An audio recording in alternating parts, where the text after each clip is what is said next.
Bonjour et bienvenue dans un nouvel épisode d'Agora. Aujourd'hui, je suis accompagné de Mathilde. Comment ça va, Mathilde? Super, merci de me recevoir. Eh bien, ça me fait plaisir aussi. Alors, le sujet du jour, c'est les musiques qui nous ont marqués. Donc, je pense que tu es la personne idéale pour ce sujet. Donc, on va commencer tout de suite. Moi, j'ai commencé à écouter la musique, je devais avoir 6 ans, quelque chose comme ça. Je me rappelle les premiers souvenirs de musique que j'ai, c'est chez mon père, j'écoutais des cassettes. Alors, il y avait Jimi Hendrix, il y avait Deep Purple, enfin, il y avait ce genre de musique un peu. Et ça, pour moi, c'est vraiment les musiques de mon enfance. J'ai toujours aimé. Il y avait aussi des trucs un peu plus africains, puisque ma mère, elle était partie en Afrique, elle avait rapporté des CD de Tanzanie. Et c'est quelque chose que j'aimais bien écouter, même si je comprenais rien et que Ouais, c'était je un peu comprends. bizarre. Mais c'est des souvenirs qui remontent et que j'apprécie. Ensuite, j'ai écouté la radio. Je sais plus pourquoi, mais parce que j'avais écouté un peu tous les CD, je pense, et j'avais envie de découvrir des nouvelles choses. Alors au début, je n'en suis pas fier aujourd'hui, mais j'écoutais Fun Radio. Tout le monde est passé par là, c'est Ouais, bon. ouais, ouais, ouais. Et donc, bon, je sais plus, ça m'est venu un peu comme ça. J'avais un poste radio CD. Ouais, Fun Radio. Alors les musiques classiques de l'époque, quoi, Pitbull, ce genre de La choses. base. Ensuite, je me suis tourné vers FIP. Pourquoi FIP? Parce que mes parents écoutaient FIP. Et du coup, bah, j'écoutais comme eux, quoi. Je connais pas C'est, du tout. c'est beaucoup plus tranquille. Et c'est vraiment un autre style de musique, de toute façon. Ouais, FIP. Pendant plusieurs années. Donc j'ai découvert d'autres trucs, et puis après je me suis lassé et j'ai découvert Radio Nova. Alors Radio Nova, c'est une c'est une radio un peu libre, donc il diffuse vraiment beaucoup de sortes de musiques différentes, pas mal de musique du monde, de l'électro, des trucs un peu alternatifs. Et moi j'aime beaucoup, j'aime beaucoup, j'aime beaucoup, et je continue d'ailleurs encore à écouter Nova aujourd'hui, et plein d'émissions intéressantes, autant sur la musique que sur d'autres sujets. C'est une radio que je recommande si vous êtes un peu en découverte de nouvelles musiques, de choses un peu différentes. Écoutez Radio Nova. Moi, je pourrais pas dire. Enfin, je suis un peu née avec la musique, quoi. Parce qu'on écoute tout le temps la musique, que ce soit la radio, que ce soit juste écouter des CD sur, sur nos chaînes IFI, tout, etc. Et aussi parce que mon père, il est organiste, du coup, on a un orgue à la maison et forcément, toute la journée, il y a soit lui qui joue de l'orgue, soit il y a ma mère qui écoute la radio, soit il y a mon frère qui fait du piano ou tout autre instrument qu'il faisait. Et donc, je suis un peu née avec la musique et puis j'ai pas trop eu le choix que de m'y mettre moi aussi. J'ai commencé la musique, j'avais 4 ou 5 ans. À l'époque, c'était l'éveil musical, donc c'était juste un peu jouer avec les notes pour apprendre la gamme, etc. Et après, je me rappelle que mes parents, ils ont un peu forcé pour que je commence la musique avant les autres, parce qu'il y a une sorte de passage où, du coup, dans l'éveil musical, le prof, il demande quel instrument on veut faire, et puis il nous oriente vers le prof le plus compétent, etc. Et puis moi, déjà, à cette époque-là, quand il demandait aux autres, moi, en fait, j'avais déjà commencé. Donc je suppose que c'est mes parents qui ont fait un peu pression, quoi. Et donc, comme mon frère et mon père, j'ai dû faire du piano, enfin au début parce que c'était pas trop c'était pas trop ça, enfin je le faisais un peu parce que j'avais pas le choix et puis je me rappelle plusieurs fois je demandais à arrêter parce que ça demandait beaucoup de travail et puis j'avais tous les cours le mercredi après-midi alors que tous mes copains ils avaient rien et moi ça m'énervait un peu Ouais, je vois. et au final mes parents comme mon frère en fait mon frère aussi il avait demandé à arrêter plusieurs fois et tout et ils nous ont forcé puis maintenant je suis très contente de ça. Et du coup, tu joues quel instrument? Aujourd'hui je joue du piano du coup depuis que j'ai 5 ans. Et je me suis mise aussi à la batterie quand j'avais 10 ans et au ukulélé quand j'avais peut-être 16 ans. Et puis j'essaye petit à petit de me mettre à la guitare. Enfin, à la base, c'était surtout la guitare que je voulais faire. Et vu que j'avais essayé, mais j'y arrivais pas trop, du coup, j'ai pris le ukulélé, c'était plus simple, c'était plus petit, etc. Donc maintenant que je me suis plus familiarisée avec ce genre d'instrument, je vais passer vraiment à l'étape supérieure, qui est la guitare. Mais du coup, tout ça, ça m'a permis d'écouter plein de sortes de musiques différentes, donc de la classique, que ce soit avec mon père et ses nombreux concerts d'orgue, ou d'opéra, ou de je sais pas quoi. Michel Chapuis. Voilà. J'avais pas trop le choix d'y aller, en fait, c'était soit il donnait des concerts, soit c'était des concerts auxquels on assistait. Donc j'ai un peu passé mon enfance dans les églises, super froide à écouter des concerts d'orgue et de chorale. Entre ma mère qui écoutait Nostalgie, du coup, ça m'a... tout ce qui est chansons françaises, etc., toute l'époque avant moi, donc comme tu disais, Jimi Hendrix et tout ça, pour moi, c'était un peu les... Pareil, c'était les chansons de mon enfance, parce que c'était... toutes les musiques étaient en boucle dans la maison, parce qu'on avait tout le temps Nostalgie allumée. Donc tout ça, je les connais par cœur, quoi. Et après, mon frère qui, lui, écoutait plutôt du métal. Ouais. Donc j'étais aussi habituée à avoir du métal à la maison. Et ça m'a un peu prédisposée à faire de la batterie et comment dire, à mes choix musicaux d'aujourd'hui, quoi. Ouais, je vois. Et du coup, tu continues à écouter ce que tu écoutais quand tu étais plus petite aujourd'hui ou pas? Alors j'ai eu plein de phases différentes. Et même aujourd'hui, enfin, c'est très diversifié. Au début, j'écoutais, bah, comme dit, j'avais pas forcément d'artistes favoris ou quoi, j'écoutais la radio, etc. Je me rappelle la première artiste dont j'étais vraiment fan, c'était Britney Spears. Ouais. Donc vraiment, j'avais tous ces albums. Enfin, c'était fou, surtout que j'étais quoi en CM1, CM2, je connaissais pas du tout l'anglais, je comprenais rien à ce qu'elle disait. Ouais, c'est marrant parce qu'au final, les paroles, elles sont quand même assez hard. Et...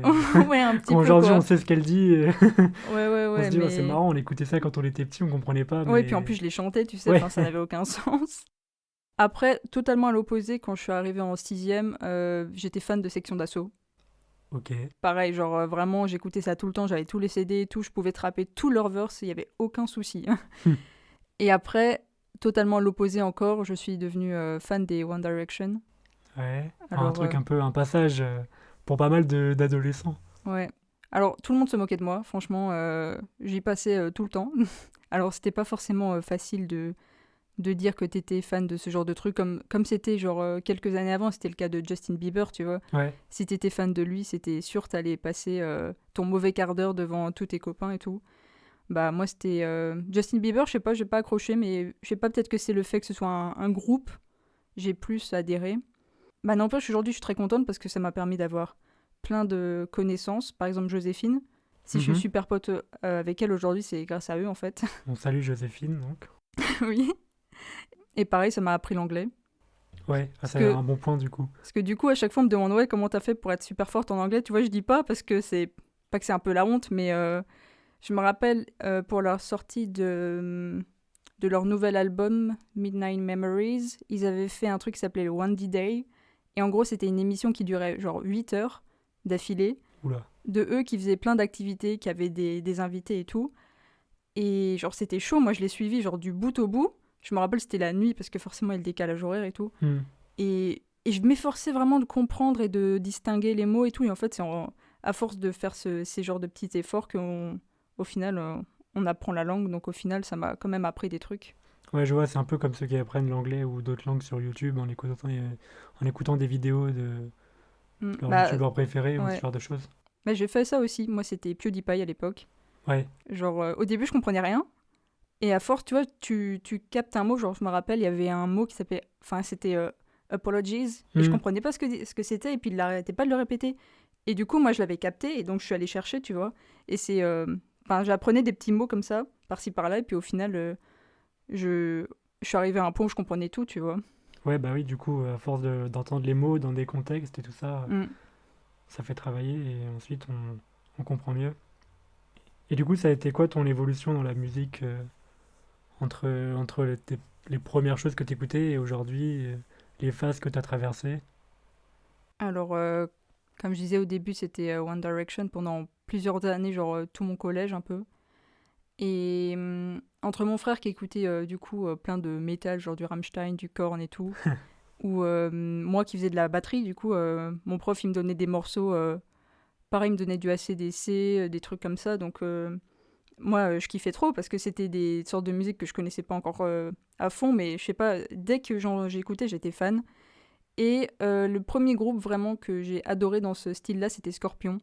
Ok. J'étais en cinquième et j'étais fan de chez fan, pareil. Donc pareil, ça n'a aucun sens par rapport au One Direction que j'écoutais à la même époque, mais c'est à ce moment-là où j'ai commencé un peu à me diversifier.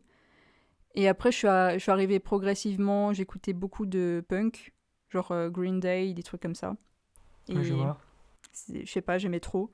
Et en plus, du coup, je les jouais à la batterie, donc ça avait un peu un intérêt supplémentaire, tu vois. Ouais, parce que du coup, tu pouvais rejouer les morceaux que t'aimais. Ouais, voilà. Bah, par exemple, je me rappelle mon examen de batterie, je jouais sur du Metallica. Enfin, j'étais trop contente, quoi, de jouer un morceau que t'aimes bien. Et puis après, petit à petit, je découvrais de plus en plus de groupes et je suis allée plus en profondeur, on va dire, au moment où j'ai commencé, pareil comme mon frère, à écouter du métal. Et maintenant, c'est genre ce que j'écoute tout le temps, en fait. Ouais, du coup, t'as été influencé indirectement par ton frère, Ouais, et ouais. c'est ce qui reste aujourd'hui, quoi. Parce que je me rappelle, j'étais peut-être petite quand il écoutait ce genre de musique, mais j'aimais trop. Et je me rappelle, j'étais toute petite et puis il me faisait regarder les concerts de Rammstein. Donc, je sais pas pour ceux qui connaissent, mais c'est un peu hardcore. Donc, quand on a moins de 10 ans, ça marque. Donc, voilà. Et ouais, c'est peut-être ça, tu vois. Hum, hum, hum. Et du coup, c'est quoi qui te plaît dans la musique, enfin, ou dans cette musique-là? C'est plutôt les paroles, l'instru, ou bien la vie, enfin, les artistes et leur vie autour, ou ce genre de choses? Ça dépend Parce que moi, je vraiment. sais vraiment que ce que j'aime trop dans la musique, c'est les instrus, et j'écoute pas les paroles, en fait, ou très peu. Alors, soit parce que je les comprends pas, machin, soit parce que ça m'intéresse pas, et je préfère vraiment la musicalité de la musique, quoi. Donc, Mhm. l'instru, un peu rêver en écoutant la musique, et pas pour ce qu'elle veut raconter. Alors, ouais, il y a bien sûr des gens qui sont pas d'accord avec moi, Genre mais, moi. mais moi, c'est comme ça que j'aime bien la musique, c'est comme ça que je la consomme, et je m'en fiche, par exemple, des artistes, de leur vie, de ce qu'ils ont pu faire à côté ou quoi que ce soit. Moi, ce qui m'intéresse, c'est vraiment ce qu'ils ont produit et comment est-ce que je peux m'évader un peu, quoi, en écoutant leur musique. Alors, parfois, j'écoute quand même les paroles parce que soit, je sais pas, ça m'intéresse ou quoi, mais la plupart du temps, c'est vraiment l'instru qui me touche le plus. Alors, je sais pas comment c'est pour toi, t'as l'air de pas être d'accord. Non, pas du tout. Ça me rappelle mon père qui est fan de Mylène Farmer. Et à chaque fois, je lui dis, ouais, mais si t'écoutais les paroles, t'aimerais pas autant. Et lui, il fait, ouais, je m'en fous. Genre, moi, ça me dépasse les gens qui écoutent pas les paroles. Parce que c'est la moitié du taf, en fait. T'as la moitié, c'est l'instru, l'autre moitié, c'est les paroles. Alors, je suis d'accord qu'il y a il y a des artistes qui pensent un peu comme toi. Et du coup, ils essayent juste de meubler la musique pour l'accompagner, quoi. Mais parfois, ils ont des paroles qui n'ont pas vraiment de sens ou ils disent juste des banalités. Mais après, il y a des artistes qui vraiment bossent vraiment beaucoup sur leurs paroles. Et je trouve ça dommage de ne pas l'apprécier. Et par exemple, le groupe qui me vient le plus en tête, c'est 21 Pilots. Eux, si t'écoutes pas les paroles, mais t'es indigne d'écouter la musique. Mais c'est marrant parce que du coup, j'ai commencé à écouter grâce à toi et ça m'a beaucoup plu, mais encore une fois, je me suis pas attardé sur les paroles. Mais du coup, c'est peut-être pour ça que les musiques, enfin les types de musique qui me plaisent le plus, c'est du style électro, house, ce genre de Ouais, choses, où il n'y a pas où du coup, il n'y a y a pas de pas de paroles paroles, ouais, et ouais. comme ça, il n'y a pas de. On peut pas dire j'écoute pas les paroles parce qu'il y en a pas. En fait, moi, j'écoute ce genre de musique quand je dois me concentrer, donc quand je travaille ou quand je dois réviser, etc. Parce que du coup, j'ai quelque chose un peu qui m'occupe, on va dire, Ouais, ouais, je et qui vois. essaye de me concentrer. Mais je sais que s'il y a une seule parole, je vais écouter les paroles et donc je vais pas réussir à travailler. Donc j'écoute un peu les deux, mais quand il y a des paroles, je suis obligée d'écouter, quoi. Et comme je disais, 21 Pilots, c'est... comment dire en gros, c'est un duo. Il y a le batteur et Tyler qui est l'écrivain, qui fait aussi de la guitare, du piano, etc. Enfin bref. Et c'est lui qui écrit les textes. Et en fait, il est passé par plusieurs phases de sa vie qui ont fait que maintenant il a des textes plus ou moins profonds. Et c'est très, je sais pas si on peut dire drôle parce que ça l'est pas au fond, mais il était vraiment dans une période pas facile. Et c'est là où il a commencé à écrire. Et c'est ses textes un peu les plus sombres. Alors c'est plus ou moins explicite, je suis d'accord, mais c'est ça aussi que j'apprécie, c'est analyser les paroles pour savoir vraiment. Ça me rappelle un peu quand j'étais au collège ou au lycée comment dire, qu'on analysait un peu les poésies ou les trucs comme Ouais, ça. ouais, je me rappelle de. Bah là c'est pareil, il y a des métaphores, il y a des trucs et tout, et je trouve ça super intéressant de voir comment ils l'ont construit et de voir vraiment le sens derrière ça. Et donc comme je disais au début, c'était très sombre ces textes. Et puis petit à petit, quand il sort un peu de ce tourment, bah, on voit ces paroles qui s'améliorent et qui traitent de moins en moins de ce genre de sujet ou plus sous le côté optimiste. Parce que c'est quoi ces sujets du coup? Alors c'est beaucoup la mort, le suicide, les mutilations, l'anxiété, les problèmes mentaux en tout genre. Ouais, donc très sombre quoi. Oui, voilà. Donc, forcément, si tu comprends pas les paroles, mais même, en fait, ce qu'il aime faire le plus, en fait, c'est de faire des musiques super joyeuses et les paroles totalement décalées. Et franchement, ça donne un truc incroyable. Et donc, quand les gens ils sont comme toi et puis ils s'enjaillent sur la musique parce qu'elle est trop bien. Bah ouais, c'est ça en Et après, fait. t'as moi qui connais les paroles et je me dis, ouais, Parce c'est qu'au pas final, ouf. moi j'ai bien aimé les musiques, et peut-être que j'aurais moins aimé si je m'étais attardé sur les paroles, et j'aurais dit, bah non, enfin, j'ai pas envie d'avoir ce mood, j'ai envie d'être cool. Et du coup, le fait d'avoir une instru un peu ouais, joyeuse, comme tu dis, quoi, ça m'a. Mm. J'ai accroché. Ouais, mais c'est un peu sa passion, on va dire, de faire ce décalage-là. Je sais pas, c'est pour ça que peut-être quand j'écoute leur musique, j'ai vraiment besoin d'être totalement dedans pour apprécier ces paroles et pour que ça me percute et pour que je sois vraiment dans l'ambiance. Et pas genre juste écouter ça en musique de fond, ça je peux pas du tout. Du coup, t'écoutes au casque ou aux enceintes? Ou les deux? Eux, j'aurais tendance à dire plutôt casque. Parce que, comme dit, j'ai besoin de faire ma bulle et d'écouter juste eux. Je me mets en étoile de mer sur mon lit, je mets mon casque et puis je me plonge dedans. Et après, il y a d'autres groupes où j'apprécie où j'apprécie moins les paroles. Enfin, je sais pas comment dire, mais je me plonge moins dedans et du coup, je peux écouter aussi au- à l'enceinte. Mais quand j'ai vraiment besoin de faire une bulle et de me concentrer même l'instru, n'importe quoi, je préfère le casque. C'est plus immersif, je trouve. Ok, ouais, moi j'aime bien les deux aussi. J'aime bien les enceintes pour pouvoir écouter fort, parce qu'avec le casque, on est vite limité au niveau des décibels. Enfin, Mhm. si on écoute fort, on a vite très mal aux oreilles. Et d'un autre côté, ouais, pour entendre un peu tous les instruments ou quoi, le casque c'est quand même plus pratique. Mm. Mais j'aime bien quand même les enceintes, ça me permet d'avoir un son un peu plus ouvert quoi, que juste le casque. Moi, j'adore la sensation quand j'écoute par exemple une musique pour la première fois sur une enceinte et après que je l'écoute sur mon casque et je me dis waouh, j'avais pas entendu cet accord ou cet instrument, je Ouais, trouve ouais, ça ouais. fou. Enfin, tu redécouvres la musique, c'est trop stylé. C'est vrai que les deux approches sont sympas, mais je suis pas sûr que tout le monde écoute au casque et aux enceintes. Enfin, après, ça dépend avec quel type de casque ou enceinte on écoute, Oui, ça dépend le matos qu'on a et puis mais c'est vrai que c'est quand même vachement plus agréable d'écouter avec du vrai matériel, quoi. mm. Est-ce que tu vas au concert des groupes que t'aimes? Alors oui, j'essaye, mais vu que j'habite loin de Paris, c'est un peu chiant parce que les artistes, pour eux, la France c'est Paris, donc ils vont pas très loin autres. Mais après, ce que j'aime bien aussi, c'est aller dans des concerts d'artistes que je connais pas forcément. Et puis ça me permet de découvrir plein de groupes, genre The Seed qu'on avait au Chipozik, c'était trop bonne découverte, c'est ce genre Ouais, je confirme. de groupe que je n'irais pas écouter de moi-même sur internet ou chercher. Et au final, tu passes un trop bon moment et puis après, ça élargit ton champ. Mais ouais, le but ultime de ma vie, c'est de voir tous mes artistes préférés en concert, forcément. C'est quoi enfin, c'est lesquels ceux que t'as déjà vus? Alors, j'en ai vraiment pas vu beaucoup. Hein. J'en ai vu de mes artistes préférés, enfin, de l'époque du moment, je suis allée à deux, avec Joséphine, du coup. Ouais. Elle, vu qu'elle habite à Paris, elle va à 20 concerts par an, c'est abusé. Ça m'énerve. J'aimerais avoir cette chance, mais bref. Surtout que les artistes, pour eux, tous les jours de la semaine, c'est ok, tu vois. Genre 21 Pilots, qui était il y a 2 ans, ils avaient fait ça genre un mardi. Qu'est-ce que tu veux que j'aille un mardi à Paris? Enfin, ça n'a aucun sens. Ouais, je vois.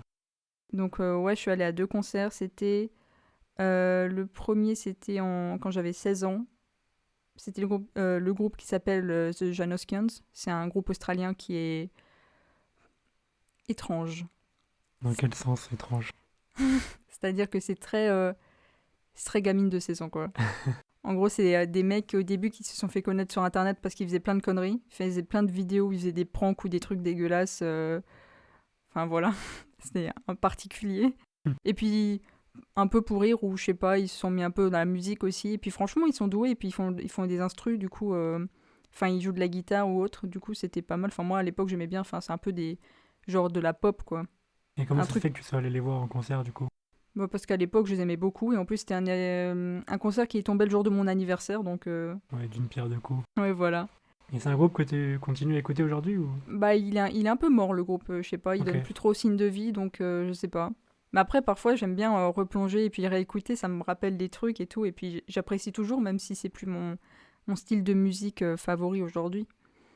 Et après, le deuxième groupe que je suis allée voir, c'est Panic at the Disco, qui est... À l'époque, il était pas connu. Enfin, pas connu, je veux dire, de mon sens, en France, quoi. Sinon, aux US, il était super connu. Là, il a fait un peu son glow out, on va dire, parce qu'il y a eu High Hopes, qui est sorti il y a 1 an, je crois, et Ouais. qui passait partout, genre à toutes les radios, tu vois.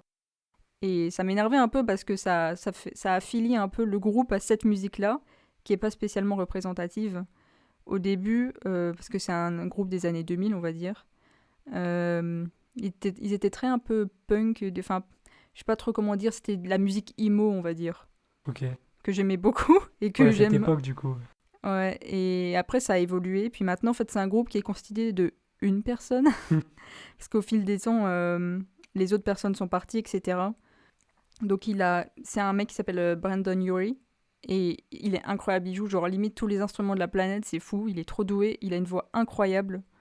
Vraiment, genre, du coup, je suis allée le voir en concert et c'est fou parce que parfois il te sort des high notes ou des trucs comme ça et t'es pas prêt du tout. Genre, il est arrivé sur la scène en lançant une note comme ça qui est pas dans la musique originale et vraiment t'as les frissons et tu sais, t'es en mode ok, bah là le concert il commence et ça va être fou. Et à un moment, je me rappelle dans le concert, ils avaient deux batteries sur sur la scène, hein. Ils ont commencé à faire un battle entre le batteur attitré pour faire les concerts et lui. Ouais. Et c'était fou. Genre, l'effet de question-réponse un peu dans la batterie, tu vois, c'est pas un truc qu'on connaît forcément parce que c'est un instrument qui se joue un peu seul, on va dire. Et ouais, c'était incroyable. Mm, mm. Là, c'est la magie du live, du coup, enfin, des choses qu'on retrouve pas dans les CD. Ouais, et puis t'es en mode putain, le mec il est connu, il est devant moi. Enfin, je sais pas, ça fait toujours un truc bizarre de dire ouais, c'est mon artiste fave et il est devant moi. Il se mouvoie, genre vraiment pas derrière un écran, Mm, quoi. mm. Et puis ouais, sa voix, elle est folle. Je suis pas allé à beaucoup de concerts, je sais pas pourquoi, mais c'est enfin, c'est comme ça.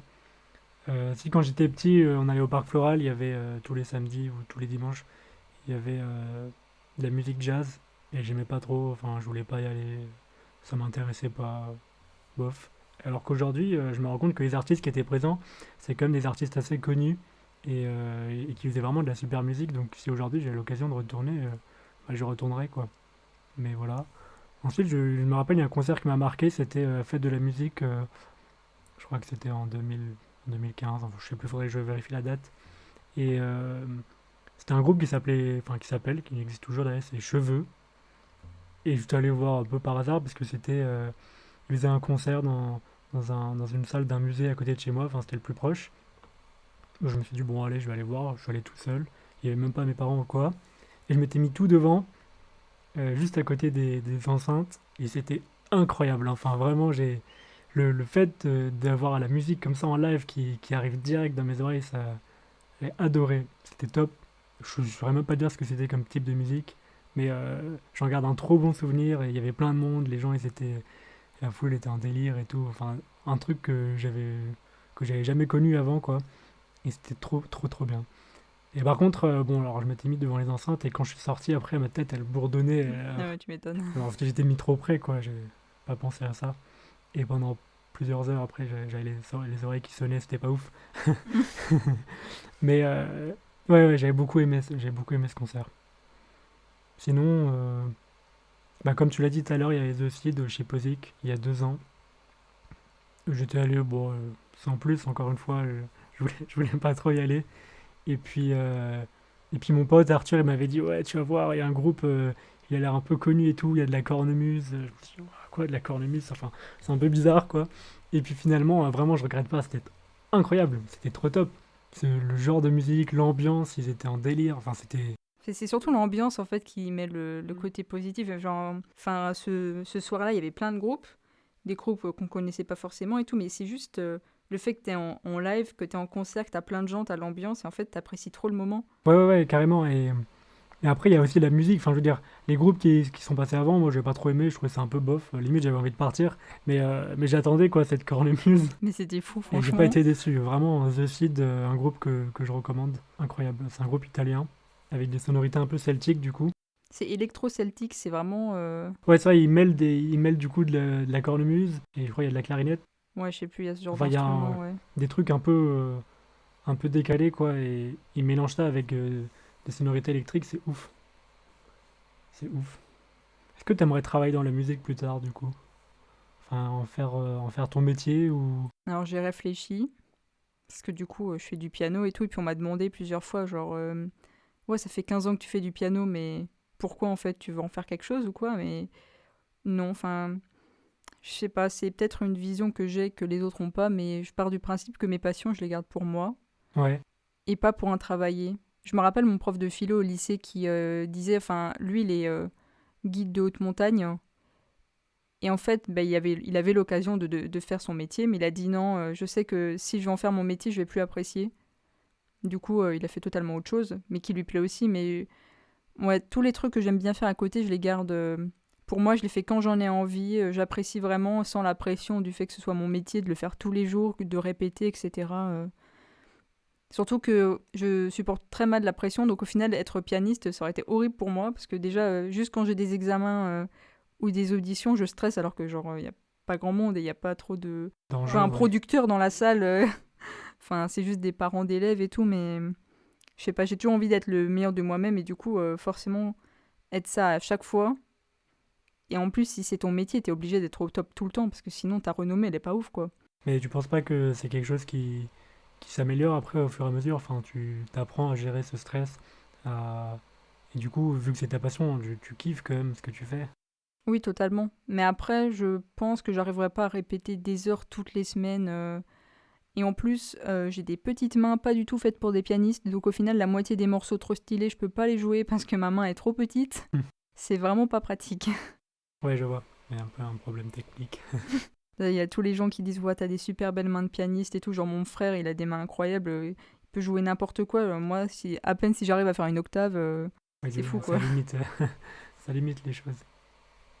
Moi, je me rappelle quand j'étais petit, je voulais devenir ingénieur du son. Pas vraiment en fait pour la musique, c'était surtout parce que je voyais les énormes tables de mixage avec plein de boutons, un studio incroyable et tout ça. Et c'est ça qui m'attirait. C'était plus le matériel, plus que ce que je faisais derrière, quoi. Plus Ouais, ouais. la forme que le fond. Et puis finalement, je l'ai pas fait, mais je sais pas, aujourd'hui, c'est toujours un domaine qui m'intéresse. Même si moi, je pratique pas de musique, enfin, j'ai fait un peu de guitare quand j'étais petit, mais c'est un peu mes parents qui m'avaient forcé et j'ai pas accroché. Bon, peut-être que c'est dommage, je sais pas, mais enfin, ça m'empêche pas de recommencer un jour. Mais c'est quand même toujours un monde qui m'a attiré et j'aime bien un peu tout le matériel qui est autour de la musique, tout ce genre de choses, c'est quelque chose que j'adore et j'ai vraiment envie d'apprendre là-dedans. Mais du coup, ce podcast, ça te permet d'apprendre. Ouais, c'est vrai, parce que du coup, j'ai investi dans des micros, j'ai appris un peu à comprendre comment ça fonctionnait, les cartes son, ce genre de choses. Et ça me permet de développer quelque chose qui était un peu enfoui avant. Et du coup, c'est une opportunité. Ouais. Est-ce que du coup, tu as des recommandations auditives? Est-ce que tu sais qu'est-ce que je vais dire? Je pense, ouais. Trésia, Ouais. qui est le groupe de mon frère, que j'ai... Bon, je vais un peu me la péter, mais que j'ai vu naître, hein, parce que, Ce bah, qui est du coup... vrai au final, parce que du Hmm. coup, là, on enregistre d'ailleurs dans le studio Ouais, de Trésia. où eux-mêmes enregistrent. Ouais. Ouais, parce que du coup, les répètes se font chez moi, enfin, dans le studio qui est dans ma maison. Et donc, forcément, ça résonne, même si c'est super bien insonorisé, enfin, la maison, tu l'entends, quoi. Et donc, j'ai vu tous leurs petits balbutiements au début, quand ils faisaient des petits concerts et tout, franchement. Bah, au début, ils étaient à Chiposic aussi. Et chez Posic, tremplin pour Ouais. le lancement des petits groupes. Et ils faisaient plein de petits concerts pour se faire connaître et tout, jusqu'à ce qu'ils se fassent repérer par une maison de production régionale. Et donc maintenant qui gèrent un peu et ils ont plus de possibilités, ils ont un peu plus de financement, etc. Et après de longues années, parce que ça fait quoi 5 6 ans qu'ils existent, je dirais. Et ils ont sorti leur premier album en septembre. Alors malheureusement, ils avaient prévu un super concert de lancement, mais qui n'a pas trop pu se faire à cause du Covid, forcément. Mais franchement, album fou. Si vous aimez le rock, un peu progressif comme ça, où ça dépend, chaque morceau est vraiment unique. Et c'est fou, j'aime trop. Vraiment savoir que c'est mon frère qui fait ça, c'est incroyable. Parce que c'est juste toute la musique que j'aime en fait. Et là, pour le coup, leurs paroles, elles sont pas forcément folichonnes. Et je le sais, et du coup, j'écoute pas. Tu vois, ça c'est vraiment, je me... Eux, les paroles, c'est pas forcément un truc où ils voulaient se prendre la tête avec, ben ils ont écrit forcément mon frère et Hugo, le guitariste. Et bien forcément, ils ont essayé de faire un truc qui tient la route, quoi. En fait, je sais qu'ils ont mis vraiment toute leur âme dans la musicalité, dans tout ce qui est instruments, etc., les arrangements. Et donc, en fait, je le sais, et donc j'apprécie ça plus que les paroles au final. Ouais. D'habitude, j'aime beaucoup les paroles aussi parce que j'aime bien chanter. Enfin, j'aime beaucoup chanter. Et du coup, forcément, faut connaître les paroles pour pouvoir chanter. Mais là, en fait, c'est tellement pur leur musique que j'ai même pas envie de la chanter parce que j'ai envie de la garder comme ça et de pas de la ruiner, en fait.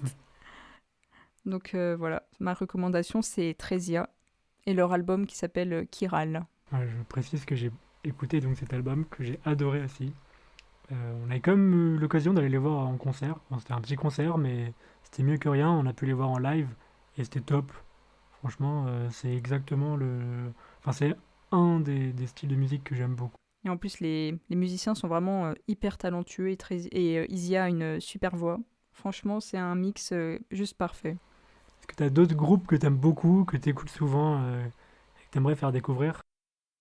Alors forcément, si vous aimez les bonnes paroles et puis quand même les instrus qui sont très bien de 21 Pilots, je recommande. Moi après, je pense qu'ils sont assez connus. Ils ont des chansons qui ont un peu fait le tour du monde, mais c'est pas représentatif de tout ce qu'ils font. Enfin, il n'y a pas vraiment de style musical à proprement parler de ce groupe-là. Il est super diversifié. Vraiment, chaque musique ne correspond pas à la suivante. Et encore pire dans les albums. Enfin, quand on passe d'un album à l'autre, c'est un univers totalement différent, on va dire. Sinon, si vous aimez le métal, bah, il y a Asking Alexandria, qui est très très bien. Pareil, il est très très très métal dans les années 2000, et puis petit à petit, ils deviennent un peu plus calmes, on va dire, si on peut dire ça comme ça. Donc les puristes vont pas forcément aimer. Pareil, il y avait le groupe Bring Me the Horizon. Eux, là, les puristes, ils sont énervés, clairement. Il se fait lyncher, le groupe, malheureusement, mais il est incroyable. Je vous recommande le live qu'ils avaient fait au Royal Albert Hall en Grande-Bretagne, qui est fou. En gros, vous mélangez un orchestre philharmonique avec du métal et ça donne ça, et c'est fou, c'est juste fou. Ok, stylé. On mettra donc toutes les recommandations dans la description du podcast. Moi, au niveau recommandations, je pourrais dire bah donc déjà Radio Nova, comme ça vous avez un peu un panel. Je n'ai pas forcément de nom d'artiste précis, mais il y a pas mal de choses qui passent. Ensuite, je dirais Snarky Puppy. C'est un groupe que j'ai découvert récemment. Et ils font vraiment de la musique. Enfin, c'est top, c'est de la très très grande qualité. Ils ont aussi fait un live au Royal Albert Hall. Vous pouvez aller découvrir ma chaîne YouTube, j'ai une vidéo de moi quand j'ai 6 ans en train de faire de l'orgue, si vous voulez. Mais écoute, merci beaucoup Mathilde pour cette plongée dans tes oreilles durant cette demi-heure. J'espère que ça vous aura plu, que vous irez écouter les groupes dont on a parlé et que ça changera aussi quelque chose chez vous. Merci de me recevoir et à bientôt.